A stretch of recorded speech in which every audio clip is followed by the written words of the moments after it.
All right, welcome to today. We have an important topic today, which I wanted to cover the severity of this importance of this topic.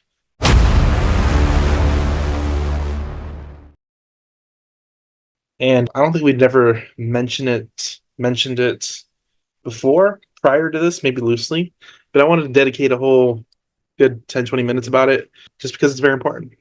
Just because it came up today. And we have a deal going on in El Campo, which is by Houston. And we do a lot of stuff with agents.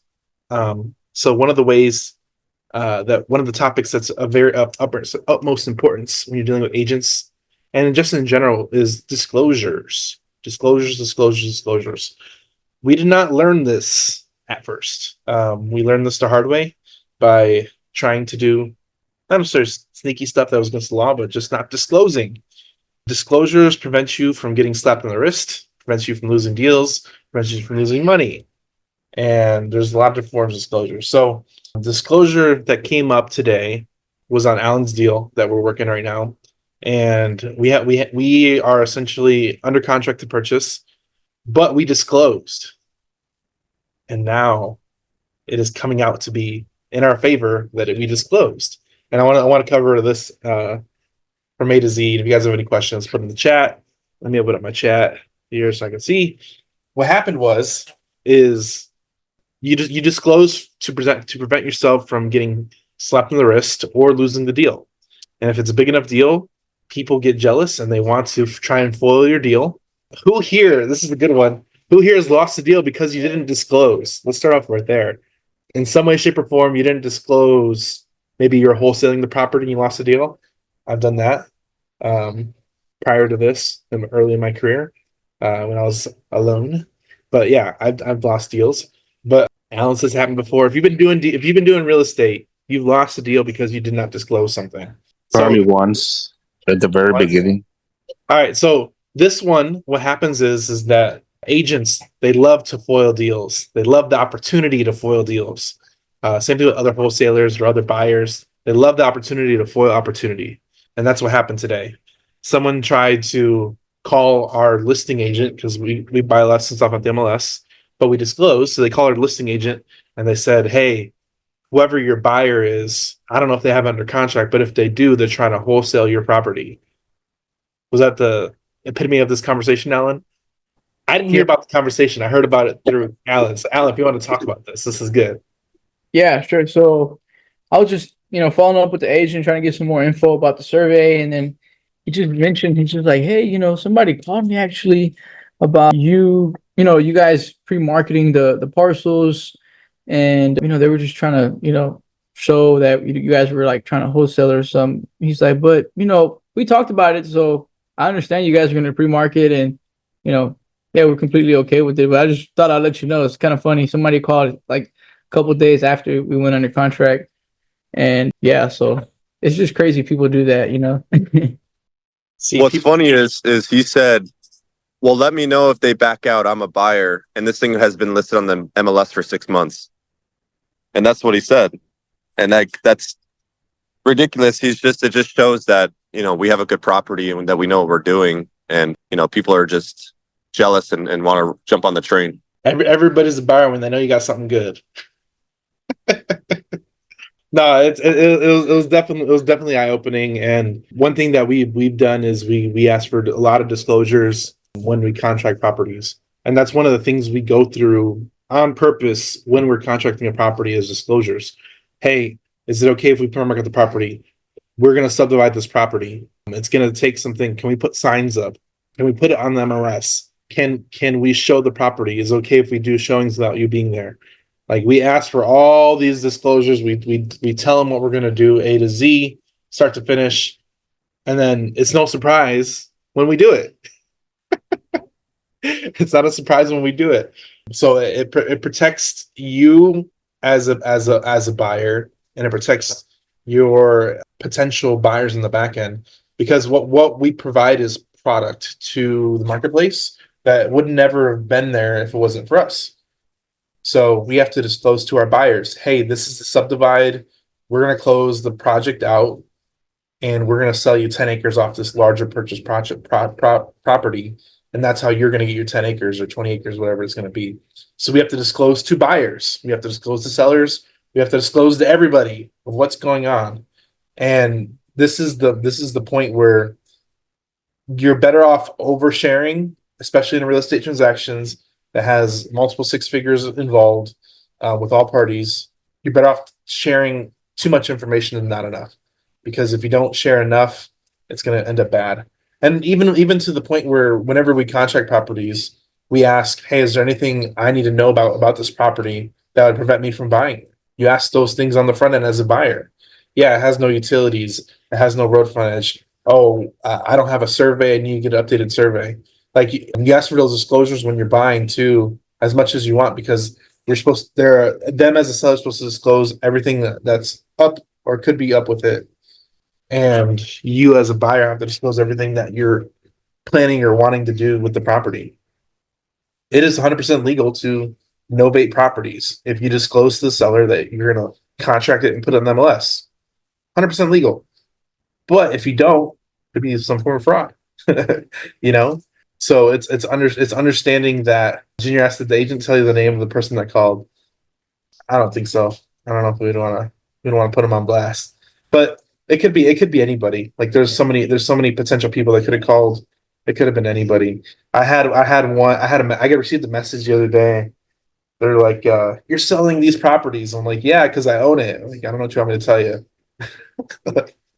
Like, I'm just asking because there's an idiot in Houston, and I actually have him as a friend on Facebook that's been emailing agents and doing the same thing.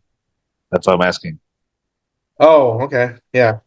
Well, I mean, this is one of those things where as long as you disclose what you're doing and how you're doing it, you protect yourself and all parties. When you first start, you might not know what to ask or what to even disclose, but we've learned this through hard lessons. We've lost big transactions by not disclosing or asking direct questions. There's a recent transaction that where me and Anthony are always learning as we do more and more transactions. And something we didn't get was we we didn't ask for a release. So we do a lot of these subdivides. Essentially, if you buy 100 acres and you cut it into 10 tracts, if you get a cash buyer that buys that property, technically you have to have a lien release. Some sellers will not do a lien release. So if you're going with the intention of subdividing, make sure you ask, hey, if I bring you cash, will you give me a lien release? Very, very simple. But it's something that we've learned in the past. Not asking for that disclosure from the seller if we can get that lien release. So there's a lot of things. There's deals I bought solely on the fact that they gave us a lien release. Where if they wouldn't, I wouldn't have bought it. So there's a lot of things you need to ask when you're contracting, especially subdivides like this that are medium size. Like for instance, we have a deal closing it's like in the next week. It's like September 2nd, I believe. We have a deal closing next week. It's 30 acres. We told them we're pre-marketing the property. We got one buyer coming in to close. We're double closing them out, and we're bringing our own funds to knock out the rest of the purchase. So once you hey, sometimes what we'll do is we'll ask for a partial lien release and just close part of the transaction and continue the escrow. So there's ways to carry on a transaction and do a large transaction if you just ask for it. So we've done that. That's a good one. Alan was laughing at that one. Have you done that one, Alan, before? No. Okay. So I'll explain a little bit better. So what happens is, let's say hypothetically, this is a good one for everybody here. If you're broke and don't have private money and you want to do a big deal, this is how you do it. All right. Everybody taking notes. So what you do, let's say it's 30 acres like that tract we're closing next week. Hypothetically, if you get one buyer to close, you're buying at a certain price per acre. So you can negotiate with the seller as long as everybody knows what you're doing. You should have already disclosed that you're pre-marketing the property and selling it off. When you get a buyer on the hook, hey, can I close out 10 acres, 20 acres, whatever that is, whatever that buyer's buying at X price per acre? And I'll give you the X price cash per acre. Well, if it's 5,000 an acre and you're buying 15 acres, that's 75,000. Hey, can I give you $75,000 in cash next week and you sign a lien release and I'll give you $75,000. Well, can you make it 80? Absolutely. I might have sold that thing for 100 grand, 115 grand. Now I just got paid on that deal before even completing the whole transaction. And I lien released that part of the property. Seller got paid, I got paid, and I'm continuing to subdivide chunk by chunk. And that's just asking for a lien release, no money lender involved. You just ask for a release for that section of the property. Hopefully you did your surveys prior to that and you already have that ready to go, and you can cut that 30 acres down to 10 or 15, whatever that acreage is, and you pay them off whatever price point per acre you contracted at. And that's a way to do a deal and get paid intermittently while doing the transaction. Now, one thing we're diving into is if we can get a certain amount of sales on a tract, we're trying to bring private money in to close that transaction out as soon as possible, because if you stall out a deal, your buyers could fall off, your seller could fall off. I mean, there's a lot of things that happen, and we have plenty of conversations like that. We have a deal that we did. We negotiated such great terms. She ghosted us for 2 years. But we filed the lawsuit against her, so we still have our original terms, but she ghosted us for 2 years. What's the cost of doing that for that so long? Doing that for so long, you know what I mean? That was one deal we negotiated. It was like no money down, 5,000 a month for I think for like 24 months. And it was a crazy deal, but she realized what she signed and she didn't want to close. So you want to close transactions out as soon as possible, whenever they're ready to sign. So that's the big thing. Let me see here. So disclosures, asking for the right things, knowing what to ask for, being creative, and just asking. I say this all the time. So I grew up very in a biblical household, and if you, there's a verse, if you don't ask, you won't receive. I forget the whole verse. It's been a while. I'm rusty, but if you don't ask, you won't receive. So I'm very open to the opinion of asking, and you never know what you're going to receive other end. You never know what terms you're going to receive. You never know what a seller's going to do, what a buyer's going to do. Ask and shall receive. There you go. Steven got me. I'm a little rusty these days, but I still believe that theory. And people ask me a lot of stuff, and I was like, hey, I'll give it to you for whatever that may be. In some instances, just because you asked. You have not because you asked them. It's another verse. Thank you, Carla. Yeah, 100%. And I think this business is built off of that asking. The asking. You don't know what they'll say yes to if you don't ask. So I think me and Anthony had a podcast that just came out. I think it was either yesterday or Friday, but we talk about how to find unicorn deals, and it's just asking. You ask for crazy terms and you get crazy terms if you ask enough people, and that's it. That is all the sauce.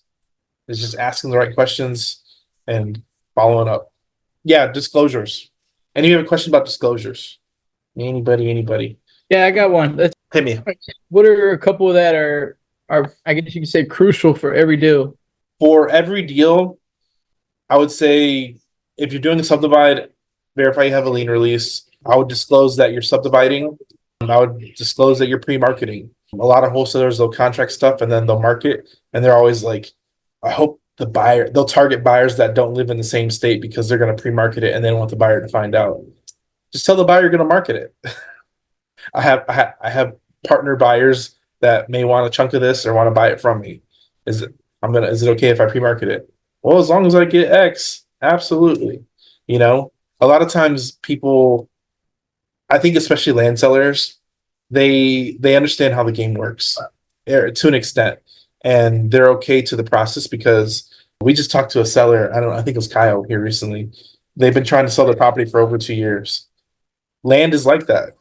People can struggle to sell their property for years and years and years and years. And then here comes Hive Mind or Easy Land USA, and they come negotiate some crazy terms and they just disclose. I'm like, yeah, I mean, as long as I can get X, I'm good, whatever X may be. So it's one of those things where I think the price and that you're pre-marketing the properties is very, very important. At what point do you make disclosures? Oh, very, very good question, Steven. Very good question. I make disclosures before I even write the contract. I tell people exactly what I'm going to do, either while I'm writing the contract or before I sign the contract. A lot of times, sellers be like, "Oh," or agents will be like, just write up the offer, and I'm like, I don't even know if they'll accept it. Why am I going to waste time drafting up a contract? Just ask if they'll sell our finance. well, no. Well, what if we put 100K down or 200K down? Well, they might be open to that. Well, okay. A lot of times you have to work yourself through the agent, and the agent says no to everything. So sometimes you do have to draft the contract, but usually we're asking for some type of disclosures up front. Hey, is it okay if we pre-market the property? And that's usually after we come to an agreeable price. We'll negotiate, do the verbal terms. Hey, is it okay if we market the property while we're under contract? Here's this disclosure and AB in the exhibit. Can we put signage on the property? Can we list on MLS? Can we do clearing? We just did this on a property. We asked if we can cut some trees down and do some land clearing to make it nicer. So you can't just go on somebody's property and start cutting down trees, especially not while you're under contract. But if you disclose, you can. So what do you do when they say no, not okay with marketing? Generally, it depends on the project, and it depends on the size of the project too. Most of the time, I don't know if we've heard a no yet, but generally we tell them that we're subdividing, and they're usually okay with us marketing it once we tell them we're subdividing, because most of these old access, yes, access, Edward says access is important. Once we tell them we're subdividing, most of them are privy to the game and they just don't want to deal with it. So they'll let us market the property to find buyers. And we tell them too, is like, hey, once we get a certain amount of buyers, we're going to close this thing out. It doesn't matter. We'll close. And we have the track record that we're going to close. So it's having the confidence that we're going to do the deal and they're going to get their result no matter what. And usually they're okay with it, with whatever terms or disclosures we may set, because they know when they know we're going to buy. So part of our asset to the marketplace is we sell liquid land. It's so funny. I had an agent hit me up on Twitter, and side note, I just closed our first deal from Twitter last week. Lead came from Twitter, and we bought it last week, and we're selling a 2-acre lot in Florida. But that came from Twitter. Shout out to Twitter here.